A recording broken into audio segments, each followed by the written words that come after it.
I'm back today with a review of the MIFO O2 Professional. I bought these a few days ago, been testing them. I will rate these in different categories to come up with a total overall score. Let's see how they fare.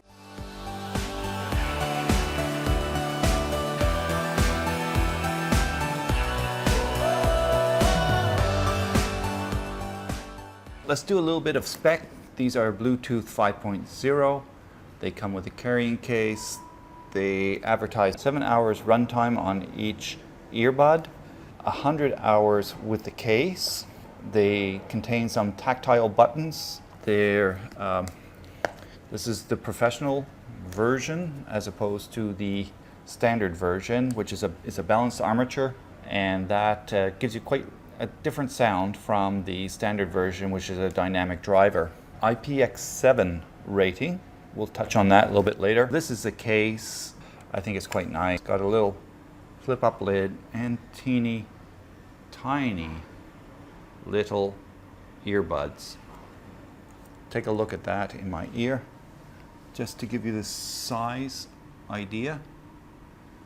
It's quite a small earbud, very light. The case is very hefty. Let's talk about it. They advertise retail $99 in the States. These I bought off Lazada, which is the Thai equivalent of Amazon, for $50 delivered to my door. Price-wise, it was very economical for something of this quality. I'm amazed at the quality for the price. 5 out of 5 in my rating for price. The case is quite amazing. It's beautifully crafted out of aluminum, I guess. It's got, this little touch. Rotate it. Micro USB. Yeah.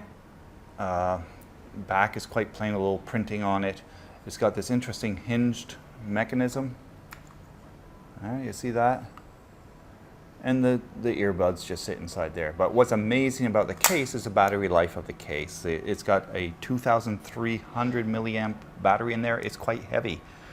However, it's still very compact. So it's just amazing what they squeezed into this case. It's a case that you don't mind putting on the table beside your computer. I mean, it looks really nice. It's stylish. It's hefty. So it's got a feeling of quality to it. So I would give the case 5 out of 5. It's an excellent crafted case, considering this is a $50 item that I bought it for. Build quality, generally we covered the case. It's made out of aluminum. There's a little metal hinge in here. The actual earbuds themselves are quite well made as well. They're tiny, but the quality, if you can see up here, there is no ridge between the metal part and the plastic part. There's 2 little buttons on it, which make accessing, some of the features nice. Again, really stylish in my opinion. These little bicycle seat thingies. I have to say I'm impressed. They match quality of much higher priced earbuds, so I give the build quality a 5 out of 5. Charging. Okay, so that's interesting. The fact that each earbud will run for 7 hours is very good. And what's really more amazing is that the case does 17 more recharges. My mental math tells me this goes over 100 hours between charges of the case. The fact that it's micro USB, many people will complain, but the fact that you're only going to be charging it every 2 weeks, depending on your use, I'll forgive them for that at this price point. So I give 5 out of 5 charging. So comfort, they come with a whole plethora of tips that some you might wonder what they're supposed to fit. Honestly, they go so small, I think some of them are for hamsters. But that said, they had big enough tips for my humongous ear canals, and they don't fall out, they fit in. They're very light, so once they're in there, it's not fatiguing. They're not pulling, they're not pushing. You have to say pushing the buttons is a different story, but the fact that they go in your ear, they twist in, they lock, they don't fall out. I love them. No complaints on fit and comfort, so I give 5 out of 5. Usability. Now here's an interesting thing. Let's take a look at these teeny tiny little buttons. And you know, I don't mind them actually. I like that it's got this tactile feel and you can feel them. The only issue I have is that when you put it in your ear, the top button, if you can see, I'm trying to move closer.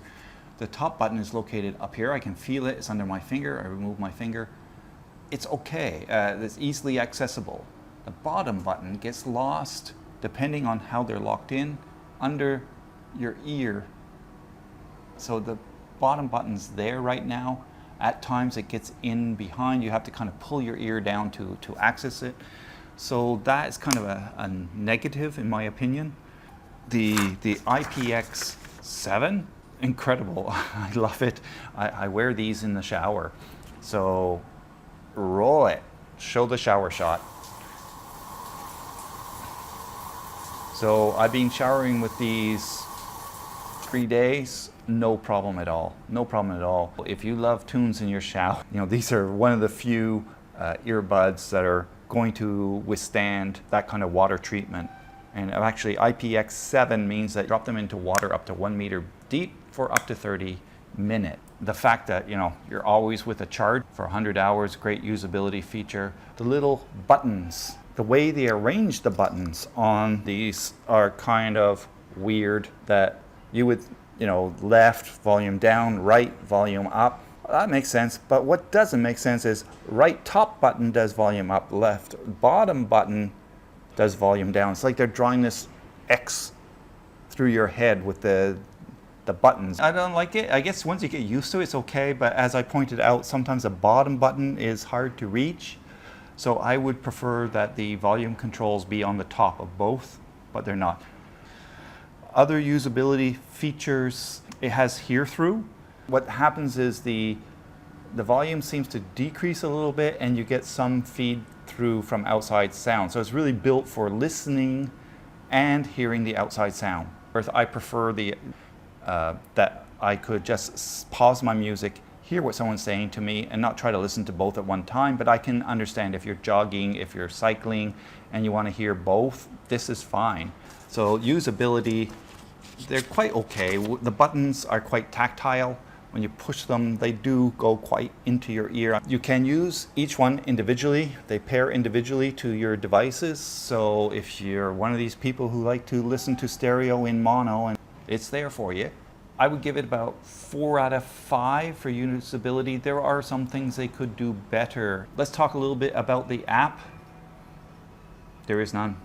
I heard rumors that they were going to put out an app, but some of these rumors were like 3-4 months old, and there still is no app that I can find anywhere. If they had one, it would be great, but they don't. So you get 0 out of 5 MIFO for your app. Call quality. It sucks. I'm sorry. People call me, they can't make out what I'm saying. So from my side, I hear them fine, but from their side, all they get is negative reviews. Sound, you get 2. What I want to talk about is what everyone wants to hear about, is the sound.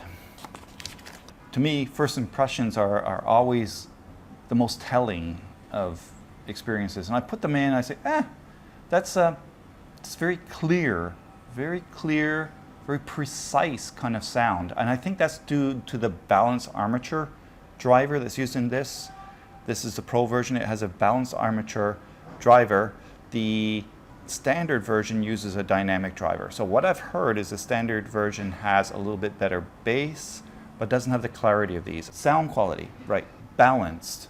I lost my Sabit E12 Ultras, so I ordered these ones to give these ones a try. These are slightly cheaper. The Sabit is king when it comes to bass. The Sabit E12 Ultra, the bass is resounding. It echoes, it reverberates. And I kind of miss that in here, but that said, these do have bass. You know, when you're switching from the Sabit to these, you go, where's the bass? These have a bass, but it's much more audiophile type of bass, not a thumping bass, a controlled bass, a tight bass. It's there, and it doesn't dominate the lows, mediums, and highs. You don't have dominance in any range. You have clarity in every range, in the lows, in the mediums, and the highs, and the trebles. So these give you a very true representation of what came out of the mixing room. I would like a little bit more bass. The spectrum is pretty good. The mids are clear. It's very precise. I wouldn't say it has a huge sound stage. It has a well-defined sound stage. It's pretty good. So I would give this sound out of 60. I give it 50. The way I'm doing my scorecard now is each of the categories gets 5 except for sound. There are 8 other categories at 5 points each, add up to 40. I will weight sound for 60 because I think this is a sound device. The sound should be weighted more heavily than, for example, whether it's using micro USB. The sound will get 60% of the score. The other features add up to 40. Let's see how we do. Adding up now. So 5, 10, 15, 20, 25, 27, 31. 31 out of 40 for feature set. Out of sound, you know, sound is also a very personal thing. The volume's there, the clarity is there, 50. So 31 plus 50 comes to 81 out of 100. 81%, certainly value for the money. And is it a buy or a buy? I say you can't go wrong with these. Understand what you're getting, and it's an excellent buy. Can't go wrong. My recommendation is buy.